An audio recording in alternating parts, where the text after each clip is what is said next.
Ito ang almusal sa probinsya na mamimiss mo talaga kapag nasa syudad ka na. At ang kinaganda pa sa probinsya, sariwa mo talaga ito na mauulam mga master. Dahil ikaw man talaga ang manguha bago mo lutuin. Kaya tara, samahan niyo ako. Bahala mo oy. At dito maaga ako nagising dahil sasama man ako sa bayaw ko sa bukid. Kasi sabi daw nila masipag ka daw kapag morning person ka. Kaso hindi man ako masipag. Sa kain siguro baka pwede. At pagdating ko dito sa rest house, kunwari nagpakain ako ng mga manok. Pero di nila alam na nagtatarget lock na ako ng pwede kong matinola. At pagkatapos ko magpakain ng manok, pinuntahan ko na itong mga talbos ng kamote kasi ito man talaga ang ulamin ko ngayong almusal. Wag lang muna yung mga manok, pagapagalitan pa tayo ni Papa niyan ba. At nakakuha na ako ng ganito karami mga master, pwede na to eh. At dito nagpasama ako sa bayaw ko kasi kukuha kami ng mga puso ng saging. Kasi ito ang isa na uulamin natin ngayong almusal mga master. Oh, tignan nyo naman yung kung gano'ng kapreska ang mauulam natin ngayon no. At dito uuwi na ako mga master. At ito talaga ang kalukuhan sa pagiging vlogger ba. Dahil isi-set up mo ang kamera, tapos kunwari kakarating mo lang oh, tignan nyo naman yan no. Tapos sabay sabi na grabe ang bilis ko lang nakarating dito sa bahay. Mag-start na tayo magluto mga master eh. At dito nagready lang ako ng kaldero na may tubig dahil ilalaga muna natin tong puso ng saging dahil isasalad man natin to sa gata. At habang pinapakuluan pa ang puso ng saging, nagkagod muna ako dito ng niyog na para pang gata. At pagkatapos ko magkagod ng niyog mga master, at luto na to ang puso ng saging at syempre kukunin talaga natin yan dahil limahin pa man natin to ng katulad nito. At pagkatapos pipigain pa yan mga master. At hindi ko na yan nilagyan ng asin eh. Ganun lang din yan eh. Bahala mo eh. At dito ni-ready ko na ang mga lamas para sa salad. Simple lang naman ang mga lamas nito mga master. Bombay, luyaw, kamatis. Kung ano nakikita yung sa kinilaw, ganun lang din to. At ang pampaasim na nilagay ko dito mga master, ito lang kalamansi para medyo mabango ba. Kasi pag suka ang ilagay mo dito baka magamoy paksiw ba. At pagkatapos piniga ko na itong gata. At purong gata talaga to mga master. Hindi talaga ako naglalagay ng tubig baka kasi pag pururot tayo nito eh. At dito nagready na ako para magtimpla. Binuhos ko muna itong gata dahil di rin siguro pwede nakakainin natin tong puso ng saging tapos i-cheeser natin itong gata no. Tapos naglagay lang ako ng kunting bitsin tapos asin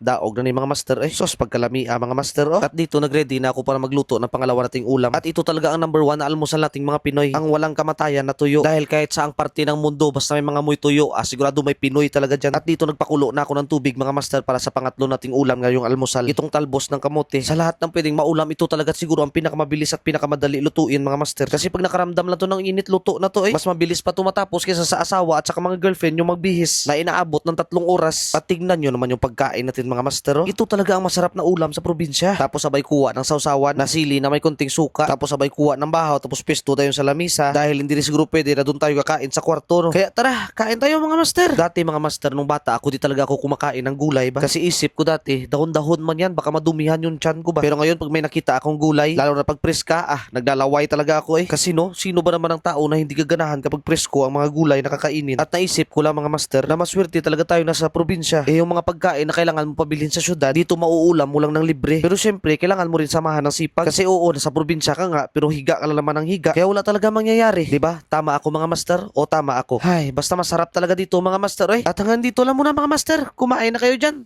Bahala mo oy.